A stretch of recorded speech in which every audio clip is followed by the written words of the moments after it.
The Galactic Council's orientation hall stretched before them like a cathedral of chrome and bioluminescent panels. Anna adjusted her collar nervously as she and Kevin stepped into the vast chamber.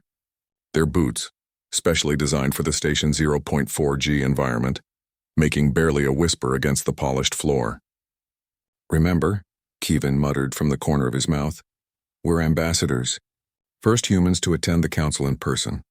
Don't let them get under your skin." Anna nodded, though her jaw was already tight. The orientation coordinator, a Veltharian with skin like oil on water, had been condescending from the moment they arrived. Now as they entered the assembly of delegates from 47 worlds, she could feel dozens of eyes, and several sensory organs she couldn't identify, fixed upon them. "The humans," Ambassador Krell's voice boomed across the chamber.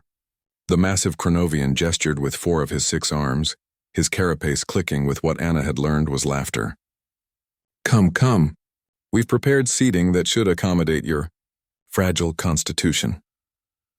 The gathered delegates erupted in chittering, whistling, and buzzing that passed for amusement across the galaxy.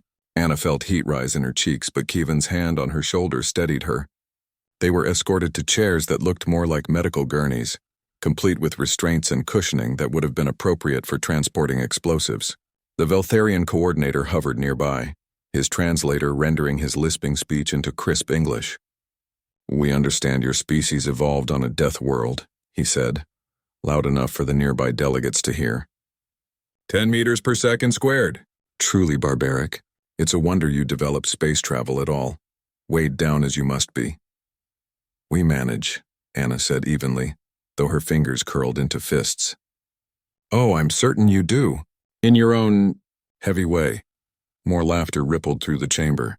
"Tell me, is it true that on Earth dropping a simple object can be dangerous? That things actually fall with lethal velocity?" Kevin leaned back in the ridiculous chair, his expression carefully neutral. "Gravity has its advantages. It keeps our bones strong, our muscles developed." "Muscles!" A delegate that resembled a floating jellyfish pulsed with color. "How quaint. We evolved past such primitive biological scaffolding millennia ago." The briefing began, a tedious review of protocols and procedures that Anna struggled to focus on. Her mind kept circling back to the condescension, the barely veiled mockery. Earth had fought so hard for a seat at this table. Humanity had cracked faster than light travel through sheer determination, surviving in a solar system that offered no easy stepping stones, no convenient low-gravity moons or asteroid belts rich with exotic matter. They'd done it the hard way, clawing their way up from a gravity well that had trapped them for millennia while other species practically floated into space. And now they were here, treated like circus curiosities. "Miss Anna?" The Veltharian coordinator's voice cut through her thoughts. "Perhaps you could demonstrate for the assembly. Show us how humans interact with objects in such extreme gravitational conditions?" Anna's eyes narrowed. "Demonstrate what exactly?" "Oh, something simple. Perhaps drop your writing instrument. I'm curious to see this legendary falling phenomenon that your species finds so perilous." The chamber fell silent. Every delegate was watching now. Anna could feel Kevin tense beside her, could sense his warning without him saying a word. But something in her had reached its limit. "You want me to drop my pen?" she asked quietly. "If it's not too dangerous," the coordinator said, his tone dripping with false concern. Anna reached into her jacket and withdrew her pen, a solid titanium affair, standard issue for Earth diplomats. It was designed to write in any gravity, any atmosphere, any temperature. Reliable, heavy, human. She held it up, letting the light glint off its surface. "You should know," she said, her voice carrying across the chamber, "that on Earth we don't fear gravity. We've lived with it, trained in it, built our entire civilization under its pressure. It made us strong in ways you can't imagine." "How fascinating," the coordinator said. "Now, if you please." Anna let go. The pen fell. In the station 0.4G, it should have drifted down slowly, giving anyone plenty of time to catch it. But Anna had learned something during her training. Something about momentum and kinetic energy that the galaxy's pampered species had forgotten. The pen didn't just fall. On Earth, that pen weighed 50 grams.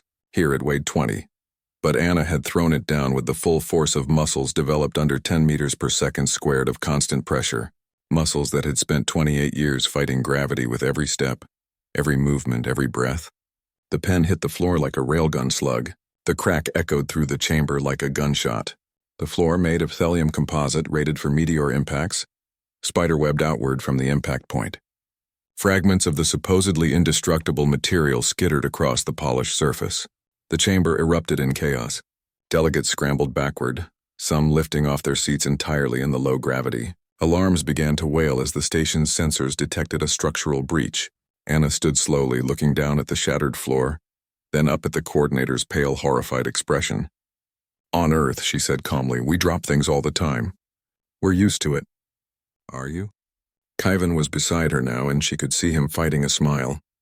Emergency crews were already rushing in, and she knew there would be hell to pay.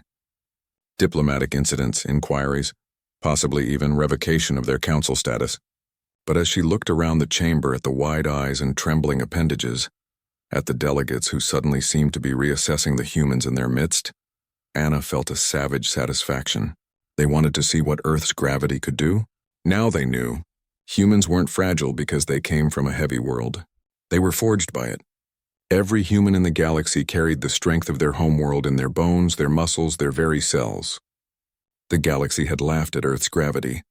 They weren't laughing anymore. As security escorted them from the chamber, Khyven leaned close.